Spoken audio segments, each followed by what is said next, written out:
అందరికీ నమస్కారం. Welcome to my channel. ఈ వీడియోలో ఇప్పుడే అందిన వార్త. విశ్రాంత ఉద్యోగులకు భారీ శుభవార్త అండి. పూర్తి సమాచారాన్ని అయితే వీడియోలో తెలుసుకుందాం. వీడియోని ఎక్కడ గాని స్కిప్ చేయకుండా ఎండ్ వరకు చూడండి. అప్పుడే ఇన్ఫర్మేషన్ పూర్తిగా అర్థమవుతుంది. వీడియో చూస్తున్న ప్రతి ఒక్కరు వీడియోకైతే లైక్ చేయండి ఫ్రెండ్స్. ఈ వీడియోతోటి విశ్రాంత ఉద్యోగులు, పెన్షనర్లకైతే షేర్ చేయండి. కొత్తగా మన ఛానల్ చూస్తున్నారు ఇంకా ఎవరైనా సబ్స్క్రైబ్ చేసుకోకుంటే వెంటనే మన ఛానల్ అయితే సబ్స్క్రైబ్ చేసుకోండి. సో దీని ద్వారా నేను చేసే లేటెస్ట్ వీడియోస్ అన్నీ మీ వరకు రీచ్ అవుతాయి. ఇక ఆలస్యం చేయకుండా వివరాల్లోకి అయితే వెళ్ళిపోదాము. ఫ్రెండ్స్, ఏపీ ప్రభుత్వ పెన్షనర్లందరికీ కూడా ఎవ్రీ ఇయర్ ఇన్కమ్ ట్యాక్స్ అయితే ప్రభుత్వం తీసుకుంటుందండి. సో కానీ పెన్షనర్లకు no income tax for pensioners అండి.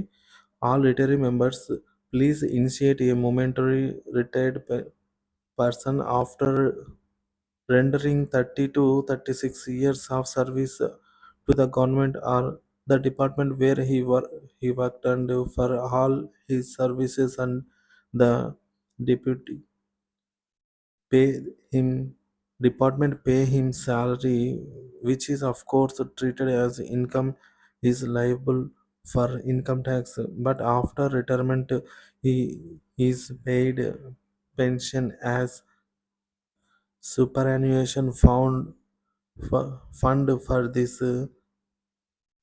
livelihood on account of serving for so many years. Here a question arises as to whether why income tax is levied on pensioner. This is not an income for the any services or work done.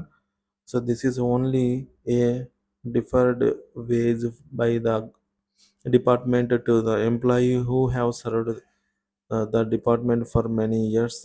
Then why income tax? Raise your voice and let reach the government. Discontinue the lay of income tax on pensioners. If MPs and MLAs pension is not taxable, why our pension is taxed? Pension this message. Pass on this message to 20 of your friends with requesting to further portion. Let the pension community and civil society know the facts అని చెప్పి మనకు retired IAS గారు RS Varma గారు అయితే, so ఈయన president of government pensioners welfare association Allahabad అండి. ఈయనైతే తెలియజేశారు. సో దీని సారాంశం ఏంటనేది మనం ఇప్పుడు తెలుసుకుందాము. పెన్షనర్లకు ఆదాయ పన్ను రద్దు. ప్రియమైన రిటైర్డ్ ఉద్యోగులందరికీ ప్రభుత్వంలో లేదా మీరు పనిచేసిన విభాగాల్లో 30 నుంచి 36 సంవత్సరాల పాటు సేవలను అందించి ప్రతి రిటైర్డ్ ఉద్యోగ సమయంలో పొందిన జీతం ఆదాయంగా పరిగణించబడి దానిపై ఆదాయపు పన్ను విధించబడుతుంది. అయితే పదవి విరమణ తర్వాత పెన్షన్ రూపంలో అందేది వారు చేసిన సేవలకు ఒక రకమైన గ్రాట్యుటీ లేదా జీవనోపాధి అందించే నిధి లాంటిది. సో దీని గురించి సుప్రీంకోర్టులో కూడా ఒక అనౌన్స్మెంట్ అయితే వచ్చిందండి. So dated on 17th December 1982 నాటి సుప్రీంకోర్టు చీఫ్ జస్టిస్ గౌరవనీయులైనటువంటి శ్రీ వైవి చంద్రచూడ్ గారితో కూడినటువంటి 5గురు ధర్మాసనం గౌరవనీయులైనటువంటి శ్రీ డిఎస్ నకారా గారి కేసును వివరించి చారిత్రాత్మకమైన తీర్పు అయితే ఇచ్చిందండి. సో ఆ తీర్పులోని ముఖ్యాంశాల్లో మనము ఇక్కడ రెండవది మనం చూసుకున్నట్లయితే పెన్షన్ అనేది గత సేవలకు ప్రతిఫలం మాత్రమే అనేది ఒకటి అండర్లైన్ చేసుకోవచ్చండి. సో అంటే గత సేవలకు ప్రతిఫలం మాత్రమే. అంటే ఇక్కడ మనము పని చేసి లేదంటే ప్రాసెస్ చేసిన తర్వాత ప్రాసెస్ లేదు, ప్రొడక్షన్ లేదు, ఏం లేదు. సో జస్ట్ గత సేవలకు ప్రతిఫలం మాత్రమే అని ఈ తీర్పులోని ముఖ్య అంశం అండి. సో ఇక్కడ పెన్షన్ అనేది ప్రతిఫలంగా అనైతే చెప్పవచ్చు. రిటైర్డ్ ఉద్యోగులు చేసిన కృషికి ప్రోత్సాహం మరియు వారి సేవల పట్ల గౌరవంగా ఇచ్చేదే పెన్షను. ఇది వృద్ధాప్యానికి అండగా ఉంటుంది. అంతేగాని పని చేసిన దాని ద్వారా అయితే వచ్చిందైతే కాదు. సో పని ఆల్రెడీ అయిపోయింది. సో ప్రతిభ, ప్రోత్సాహం అలాగే సేవకు గౌరవం అయితే గుర్తించబడింది. కాబట్టి ఇక్కడ ఒక ప్రశ్న అయితే తలెత్తుతుందండి. పెన్షన్‌పై ఆదాయపు పన్ను ఎందుకు విధించాలి? ఇది ఎలాంటి సేవలకు లేదా పనికి ఇచ్చే ఆదాయం కాదు. ఇది ఉద్యోగి తమ సర్వీసు కాలంలో చేసిన సేవకు ఆయా విభాగాలు చెల్లించాల్సిన బకాయి జీతం వంటిది. ఇది మరి దీనిపై పన్ను ఎందుకు? మీరు మీ గళం విప్పండి. పెన్షన్‌పై ఆదాయ పన్ను రద్దు చేయాలనే డిమాండ్‌ను ప్రభుత్వానికి వినిపించండి. పార్లమెంట్ సభ్యులు, ఎంపీలు గాని మరియు శాసనసభ సభ్యులు, ఎమ్మెల్యేస్ వీళ్ళకు వచ్చే పెన్షన్‌కు పన్ను లేనప్పుడు మన పెన్షనర్లకు ఎందుకు పన్ను? అలాగే ఈ సందేశాన్ని మీ మిత్రులతో కనీసం 20 మందికైనా పంపండి. మరియు ఈ విషయం పెన్షన్ పొందుతున్న అందరికీ మరియు సమాజానికి తెలియచేయండి అని ఆర్ఎస్ వర్మ ఐఏఎస్ రిటైర్డ్ అధికారిని, నా ప్రెసిడెంట్ ఆఫ్ గవర్నమెంట్ పెన్షనర్స్ సంక్షేమ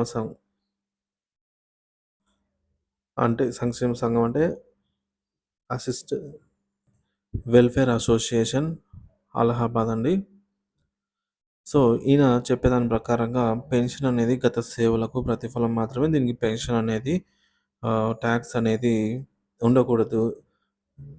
ఎమ్మెల్యేలకు, ఎంపీలకు వీళ్ళు తీసుకుంటున్న పెన్షన్‌కు ట్యాక్స్ లేనప్పుడు ప్రభుత్వ ఉద్యోగి రిటైర్ అయిన తర్వాత పెన్షన్‌కు ఎందుకు ఈ విధంగా ట్యాక్స్ కట్ చేస్తున్నారు అని చెప్పి అందరూ మాట్లాడాలి. కనీసం 20 మందికైనా ఈ మెసేజ్‌ని పంపండి అని చెప్పేసి ఈయనైతే కోరటం జరిగిందనమాట.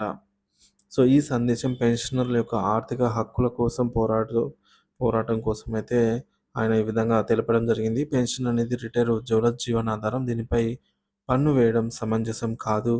అనేక మంది పెన్షనర్లు ఈ పన్నుల వలన ఆర్థిక ఇబ్బందులైతే పడుతున్నారండి. ఇక్కడ మనం చూసుకోవచ్చు న్యూ ట్యాక్స్ స్లాబ్ అని, ఓల్డ్ ట్యాక్స్ స్లాబ్ అని, ఈ విధంగా పన్ను డిడక్షను. ఇదంతా మనకు 60 నుంచి 80 సంవత్సరాల మధ్య ఉన్న వారిని సీనియర్ సిటిజన్లుగా, అలాగే 80 పైబడిన వారిని సూపర్ సీనియర్ సిటిజన్లుగా పేర్కొనడం. ఈ విధంగా రీజియన్స్ ఆదాయాన్ని బట్టి ఈ పన్నుల వల్ల ఏదైతే పెన్షనర్స్ తీసుకుంటున్నటువంటి పెన్షన్ మీద వేసే పన్ను వల్ల అధిక భారం అయితే అవుతుంది అని పెన్షనర్స్ సంఘ వెల్ఫేర్ అసోసియేషన్ అధ్యక్షులు తెలియజేశారండి. ప్రభుత్వం ఈ సమస్యను పరిశీలించి పెన్షనర్లకు న్యాయం చేయాలి. పెన్షనర్లందరూ సంఘటితమై పోరాటంలో పాల్గొనాలి అని అయితే తెలియజేశారు. మీరు ఏం చేయాలంటే ఈ సందేశాన్ని మీ మిత్రులతో అయితే పంచుకోండి. అంటే ఈ వీడియోని మీకు తెలిసిన పెన్షనర్‌తో అయితే షేర్ చేయండి. పెన్షనర్ల సంఘాల ద్వారా మీ గళాన్ని విప్పండి. ఈ విషయంపై ప్రజల్లో అవగాహన పెంచండి. ఈ సమాచారం మీకు ఉపయోగకరంగా ఉంటుందని అయితే ఆశిస్తున్నాము. వీడియో నచ్చినట్లయితే లైక్ చేయండి, షేర్ చేయండి. మీ అభిప్రాయాన్ని కామెంట్ ద్వారా తెలియజేయండి friends. Thank you for watching this video.